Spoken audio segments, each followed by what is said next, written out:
Hello, everyone. Welcome to another episode of FnB Talks, where we profile renowned restaurateurs and other professionals. My name is Ria, and I would be your host for today. And today we have a special guest with us. He is a young entrepreneur, Laksh Yadav, who has taken over the reins of Cocoberry India, which is India's first, largest, and most premium frozen yogurt brand. At Cocoberry, he wishes to achieve the status of the lowest capex and operating cost frozen yogurt brand across the globe on the back of innovation. Prior to taking over the management position at Cocoberry, he co founded Sunshine Group of Companies as well as Sunshine Agro Overseas, where he was the director and strategic advisor to help grow the business. In addition to his investing efforts, Laksh has also been very active with several non-profit organizations doing his bit for the society. Welcome to FNB Talks, Laksh. It's a pleasure to have you here. Thank you so much, Ria, and thank you, the Posist team. And that was a vast introduction. Yeah, Yeah. so it's finally great to have you here. And we want to learn as much from you as possible, especially because you're such a young entrepreneur. So it's very inspiring for all of us and our viewers as well. So, I mean, my first question to you would be on the same lines only. Tell us about how you ended up from becoming a franchisor of Cocoberry to now being the company's CEO. How did Uh, it all so, as I told you earlier, also, this is a very funny story that I had with Cocoberry. Again, I was a loyal customer. I was a Cocoberry loyal customer, and I used to put up in Noida, and there was no outlet that time. And I used to go to the Defense Colony outlet. That is the first outlet of Cocoberry, like every day with my friend. Just to reduce that cost. So I inquired about the franchise model and everything, and there were some ups and downs happening in the company, and I got a franchise at a very good deal. So I thought, okay, so bang on. So something has happened now. So slowly and gradually, I opened my second outlet. That was Cocoberry's biggest outlet and biggest achievement. That was in Galleria Market, Gurgaon, which is the most expensive real estate all over India, almost roughly to 1,500 rupees per square foot. And right? that did pretty well. Then I had a few issues with the supply chain and all of that, and I got an opportunity. And our former CEO, Mr. Rahul Deans, and I had a word with him, and slowly and gradually I got the company like that. So my story as a franchise to becoming one of the founder, not the founder, the CEO of the company is this. The baseline being the a loyal customer Very back then interesting. and back now. And I think you got the franchise at as early as when you were 18 years old. Yeah, that was my first and what do you call uh, that was my first venture. I would say I wouldn't call it a venture, but more not even passion. Also, this is not something that was my baby, but yeah, it was something happened very impulsively, and but yeah, so that's how it is. But it all turned out well, so that's great. Yeah, no one knew. I had no plans. Yeah. Yeah.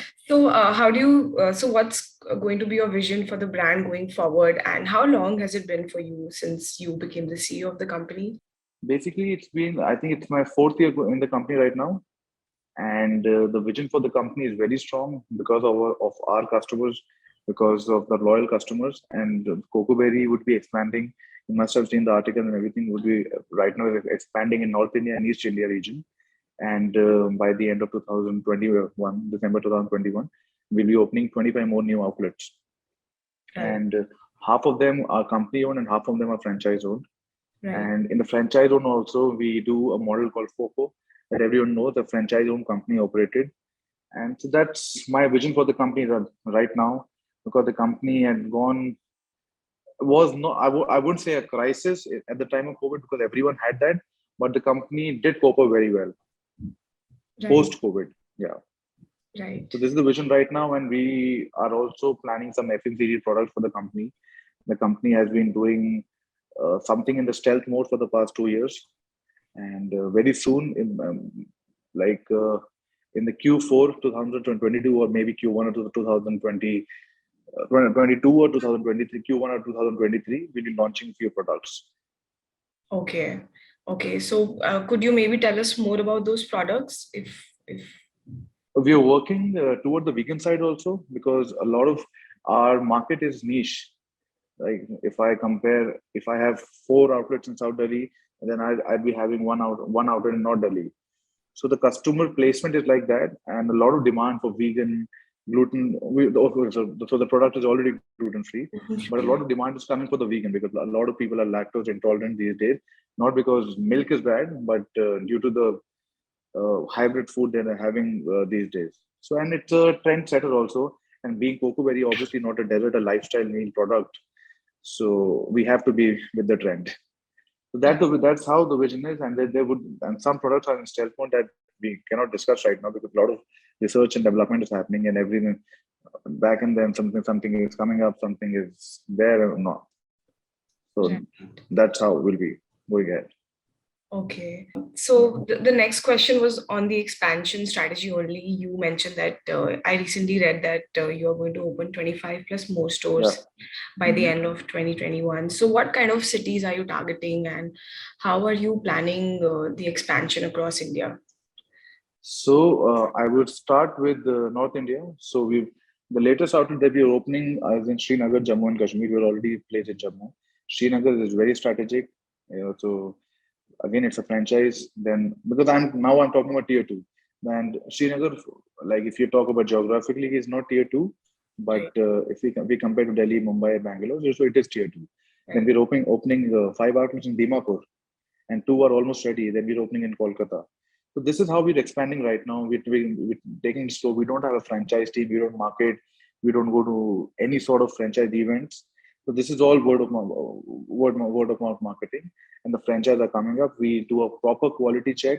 We do a background check whether whether they'll be capable of running a franchise or not. So that's how we're expanding right now. And we're opening four outlets in Mumbai, and then those will be company-owned outlets. And very soon we would be entering the South India market. right. Very Yeah. interesting. So this is very exciting because you're doing the pandemic times. So how is it for your business? I mean, and what measures did you take to lessen the impact of COVID on the brand? So I would say our customers really gave a lot of trust in us. So after, obviously I had a huge hit after first wave. Then after second wave, we actually got like everything was normal for us, and the customer stepped out and they came to our outlets, and it was and we were getting the same numbers that were there pre-COVID. So we were very happy about that fact, and we thought that right now is the time that we have to expand because obviously the real estate cost came down and everything came down. Right, So if the brand can invest at this current scenario, so we'll get the first mover advantage post COVID, which is a very strong pillar for any business model, I would say. Not even hospitality, education, anything, any sort of thing. So for us, it was a golden chance, and yeah, we just took the opportunity as a right. yeah. So right now, when we were discussing that how you see frozen yogurt as a lifestyle product instead of Mhm. just a dessert, So we take our product as a lifestyle product and not as a complete desert meal, right? Someone's coming to Cocoberry. So a lot of customers, if I can break down the customer, a lot of them are coming over. They're loyal to Cocoberry customers. A lot of people are coming just to post stories and have the product, and at the same time they're liking the product. And a few customers and a few people are there who are ambitious, and that's how we are opening in tier two cities that they want to try the product. So that very moment when someone comes out and want to try the product, we know he or she may not like for the first time, but it is an acquired taste. They will come back. For a fact, the brand knows that. So that's how I call my product as a lifestyle product, and I'm very well comfortable in that space. I don't want to call it a desert product. right? Because that limits your audience. Yeah, yeah. And so many people actually these days have frozen yogurt as part of their breakfast as well. So I think it is catching up really fast. Yeah, it is catching up very well. Yes, it is catching up very well. So, how do you plan to take it to more people as you grow the business? And is there any special marketing strategy that you sort of want to deploy for that? And yeah, So there's no sort of marketing tactic that uh, we're thinking about. So it is just happening because the brand has been running for the past 1 decade now. It is the brand started in 2008 and 2021. Oh, so almost the 13th year is ending for the brand. So for us, it was a new concept. It is an acquired taste. So if we do a lot of marketing and a lot of if we try to reach a lot of people, that won't help. That won't help. So we want people to come at our outlets, have try our products, and get a hang of it, and slowly tell everyone about the product. So we want to take it. We want a very stable business model. So we want to take it slow, and we are taking it slow. okay. So Yeah. you would mostly want to rely on word of mouth because Yeah, and that's how it, because the brand recall is already there. So for example, if I'm in some tier 3 city and I ask anyone, oh, you know about Cocoberry, so obviously they can recall the brand. Oh, हाँ मैंने दिल्ली में देखा है. Oh, हाँ, yeah, I've seen in Bombay. So that kind of brand recall is already there. So that way our brand is sorted. And if you try to push people to have our product, and then again that thing would come, oh, this is frozen yogurt, dahi hogi, khatta hoga. So we cannot market. So our tactic and our way of marketing is a bit different. right. Yeah. Very interesting. Hmm. So, Laksh, would you be able to give me some sort of stats around or any idea about what is the current size of the market of frozen yogurt in India? And do you have any, uh, competition? And I mean, what is the potential that you see for the growth? The exact stats or the numbers because the Yeah, number is huge. The number is huge. But if I talk about FNB retail, the number is growing and we're on the top. So if I in talk about like out of 100%, Cocoberry is at almost 75%. Cocoberry is ruling the FNB retail frozen yogurt market in India. right. And what Yeah, would be your and other? the best part, it's a homegrown brand, and this brand got FDI in back in 2011. And that time, some investors from the states in investing in the company for a frozen yogurt concept in India. So you can understand how this brand was built. Yeah, Yeah. definitely. And what would be your other competing brands, even if they're smaller? Because personally, I have only experienced Cocoberry, and I'm like, if I think about frozen yogurt, I only think of having a Cocoberry. But like, would you have any other competition Yeah, which are so prominent? there are a lot of global. There's a lot of global brands try to come in India. You must have heard about the brand called Pinkberry, Menchie's. So a lot of few people took the master franchise for India, but they couldn't run the concept because you obviously, as I told you, our brand is homegrown. So you have to Indianize the concept, and your pricing has to be like that. Your serving has to be like that. Your topping has to be like that. So people took master franchise of global brands, and Right. they didn't work well because the revenue model was not at par with the profitability, and that's why they had to close the outlets. And that for see any outlet closing is not a good sign for us. See, that's a customer loss for industry called frozen yogurt, for our industry. So and I can only because I can't stop anyone.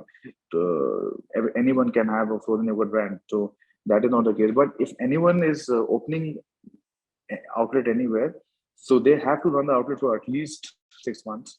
They have to be near the outlet. They have to do a proper audit. They have to maintain the quality. They have to see what kind of crowd is coming there, and that is how their store will run very smoothly. Right. Right. So being a homegrown brand in that sense gives you an advantage. Yeah, So, also, I think when we were talking earlier, you mentioned that you have a very high customer retention rate. So, yeah. could you tell us the secret behind that? How do you maintain it? So it's a very funny story I told you earlier also. Uh, Cocoberry has limited customers. So if I, for example, hypothetical, let's take example of the GK1 outlet. A lot of people have gone there. Yeah. So we have less customers. I would say our bill count in would be 250 customers, but they're visiting our outlet 3 or 4 times a month. So we have 1,000 bill counts, right? And when I talk about any other fellow desert brand, which has been in the which has been in the market, so they have 1,000 impulsive customers, but they're not repeating themselves at the outlet. So that is how we win. That is how we get the quality customer. That is how we get the niche customer. So that is how we're different from the fellow desert brands. Right. And how we maintain that, it is just the product, and we're just maintaining the brand in terms of quality and the store and upliftment of the store and all of that. Right. Yeah. And I think recently there has been an upshot in interest of, everyone wants to eat healthy. Everybody wants sort of an healthier alternative to Mm-hmm. whatever they are Yeah. having, be it fried food. So people would, take to an air fryer at homes to, so that to make it healthier. And when it comes to dessert, there is the option of frozen yogurt.